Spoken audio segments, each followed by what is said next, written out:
మేఘం ఉరిమేస్తుంది, కారు మబ్బులు కమ్ముకొస్తాయి. నిమిషాల్లో వాతావరణం మారిపోయి కుండపోత ముంచేస్తోంది. చూస్తుండగానే కళ్ల ముందు వినాశనం జరిగిపోతుంది.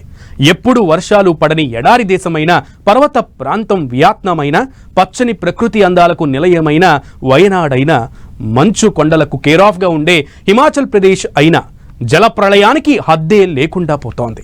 గంటల్లోనే ఏడాది కాలం కురిసేంత వర్షపాతం నమోదవుతోంది. మేఘాలు పగిలిపోయి ఆకాశమే కిందకు ఊడిపడిందా అన్నట్లుగా వర్షాలు సృష్టించే విలయ తాండవం అంతా ఇంతా కాదు. ఉన్నట్లుండి కుంభవృష్టి కురవడానికి కారణమేంటో అంతు చిక్కడం లేదు. ఇక నుంచి వర్షం అంటే క్లౌడ్ బర్స్టేనా?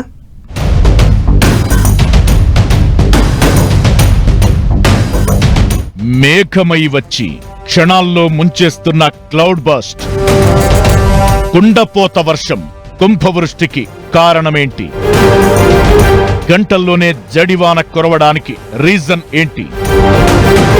మేఘం, అది సృష్టించే బీభత్సం మాటల్లో వర్ణించలేనిది. ఒకప్పుడు వర్షం పడితే కొన్ని గంటలు, రోజులు. కాని ఇప్పుడు వాతావరణ పరిస్థితులు మారాయి. వర్షం అంటేనే భయపడే పరిస్థితి వచ్చేసింది. ఒకే చోట కొన్ని కిలోమీటర్ల పరిధిలో ఏకధాటిగా ఓ గంటలో కురిసే వర్షం సునామీలా ముంచేసి వరదలకు కారణం అవుతున్నాయి. జల ప్రళయం సృష్టించి పల్లె పట్టణం అని తేడా లేకుండా అన్నింటినీ ముంచేస్తోంది. దీనంతటికీ కారణం ఏంటంటే క్లౌడ్ బర్స్ట్ అంటున్నారు వెదర్ ఎక్స్పర్ట్స్. ఎడారి దేశం దుబాయ్ నుంచి పర్వత ప్రాంతం వియత్నాం వరకు, మంచు కొండల్లో ఉండే హిమాచల్ ప్రదేశ్ నుంచి ప్రకృతి చెక్కిన శిల్పం వయనాడ్ వరకు ఇవేవి క్లౌడ్ బర్స్ట్ కు అతీతం కావడం లేదు. మండే ఎండలకు కేర్ ఆఫ్ దుబాయ్. అలాంటి ఎడారి దేశాన్ని 2 నెలల క్రితం వర్షం ముంచెత్తింది. ఏడాదిన్నర వాన గంటల్లోనే కురిసి వణికించేసింది. వరద ధాటికి కొన్ని రోజుల పాటు ఆగమాగమైపోయింది దుబాయ్. 142 మిల్లీమీటర్ల వర్షపాతం నమోదై గిలగిలా కొట్టుకుంది. అతి తక్కువ వర్షపాతం నమోదయ్యే ఎడారి దేశమైన దుబాయ్లో కుండపోత వర్షాలకు క్లౌడ్ సీడింగ్ కారణమనే అభిప్రాయాలున్నాయి.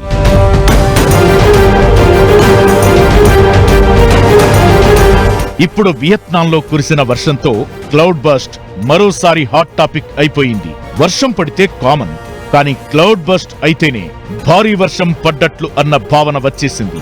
వియత్నాంలో యాగి తుఫాను విలయాన్ని సృష్టించింది. పర్వత ప్రాంతంలో ఆకస్మిక వరదలు ఒక గ్రామం మొత్తాన్ని ఊడ్చేశాయి. దాదాపు 140 మంది చనిపోయారు, వందలాది మంది గాయపడ్డారు. వియత్నాంలో తుఫాన్ ఎఫెక్ట్ ఉన్నప్పటికీ ఒకే చోట వర్షం పడటంతో ఓ ఊరుకు ఊరే కొట్టుకుపోయింది. మరో వయనాడ్ సీన్ రిపీట్ అయింది. ఇది క్లౌడ్ బర్స్ట్ వల్లే అంటున్నారు. లేటెస్ట్ గా కేరళలోని వయనాడ్లో క్లౌడ్ బర్స్ట్ ప్రళయానికి కారణమైంది. విషాదం, ప్రకృతి నాశనం. తెల్లారేసరికే జరగాల్సిన నష్టమంతా జరిగిపోయింది. అంతకుముందు హిమాచల్ ప్రదేశ్ లోనూ కుంభవృష్టి వర్షం కురిసి వరదలు వచ్చి 60 మంది వరకు కొట్టుకుపోయారు. దేశంలో చాలా చోట్ల నిమిషాలు, గంటల వ్యవధిలో క్లౌడ్ బర్స్ట్ తో వర్షాలు పడి ఇండ్లు, జనాలు కొట్టుకుపోయిన ఘటనలు ఉన్నాయి. మేడారం అడవుల్లో కురిసిన వర్షానికి కూడా క్లౌడ్ బర్స్టే కారణమన్న అంచనాలు ఉన్నాయి. దీంతో వర్షమంటూ పడితే ఇక క్లౌడ్ బర్స్టే అన్న భావన వచ్చేస్తోంది.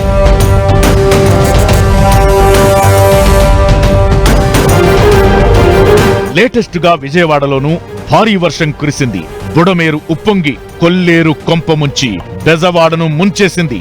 దీనికి క్లౌడ్ బర్స్టే రీజన్ అని ఎక్స్పర్ట్స్ అంచనా వేస్తున్నారు. గంటల వ్యవధిలోనే కుండపోత వర్షం పడితే దాన్ని క్లౌడ్ బర్స్ట్ అంటున్నారు. అసలు క్లౌడ్ బర్స్ట్ కు రీజన్ ఏంటనే దానిపై ఎన్నో చర్చలు ఉన్నాయి. మేఘాలు పగిలిపోయినట్లు ఉన్నట్లుండి ఒక్కసారిగా ఏడాదిలో కురిసే వర్షమంతా గంటల్లోనే కురవడానికి చాలా కారణాలు చెబుతున్నారు సైంటిస్టులు. ఆకాశంలో ఎగిరే నదులు ఉన్నాయని, వాటి వల్లే క్లౌడ్ బర్స్ట్ జరుగుతుందని కొందరు అంటున్నారు. వాతావరణ పరిస్థితుల కారణంగా కొన్ని చోట్ల మేఘాలు ఢీకొని కుంభవృష్టి పడుతోందని చెబుతున్నారు ఎక్స్పర్ట్స్.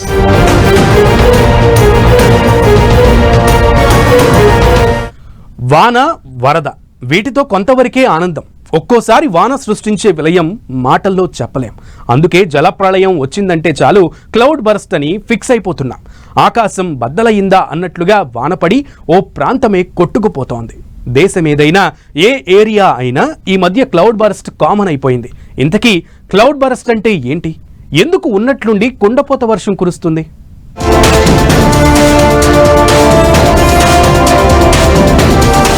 క్లౌడ్ బస్ట్ కు కారణాలేంటి? మేఘాలు ఎందుకు ఒకే దగ్గర ఫామ్ అవుతాయి? కుంభవృష్టి కురిసిన ప్రతిసారి క్లౌడ్ బస్ట్ కాదా?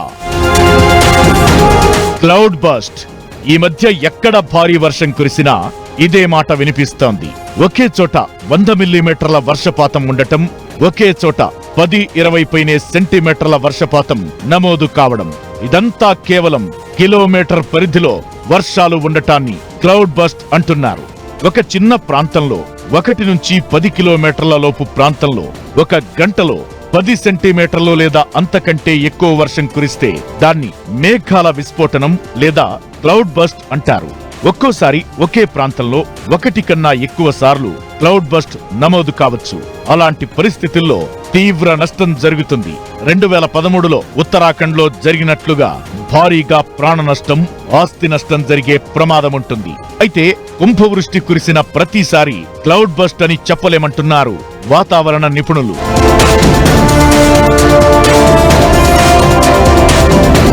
క్లౌడ్ బస్ట్ వల్ల తక్కువ సమయంలో అత్యధిక వర్షపాతం నమోదవుతుంది. చాలా కొద్దిసేపట్లోనే ఎక్కువ వర్షం పడిన ప్రతి సందర్భాన్ని క్లౌడ్ బస్ట్ అనలేమని అంటున్నారు ఎక్స్పర్ట్స్. వరదలు భారీగా వచ్చినప్పుడల్లా క్లౌడ్ బస్ట్ అని నిర్ధారించలేమని, కొన్ని చోట్ల వాగులు వంకలు ఆక్రమణకు గురవడంతో వరదలు వస్తున్నాయని చెబుతున్నారు. ఒక్కో చోటైతే ఆకాశం బద్దలయ్యిందా అన్నట్లుగా వర్షం పడుతోంది. నిజంగా ఆకాశం బద్దలైతే ఎలా ఉంటుందో తెలుసా?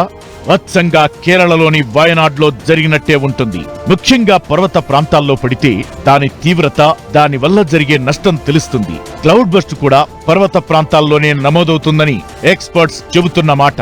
హిల్ ఏరియాల్లో భూమి మీద ఉండే నీళ్లను ఓ పరిధికి మించి మేఘాలు ఆకర్షించలేవని, ఆ తరువాత ఒకేసారి వర్షం పడుతుందని దాన్నే క్లౌడ్ బస్ట్ అంటామంటున్నారు.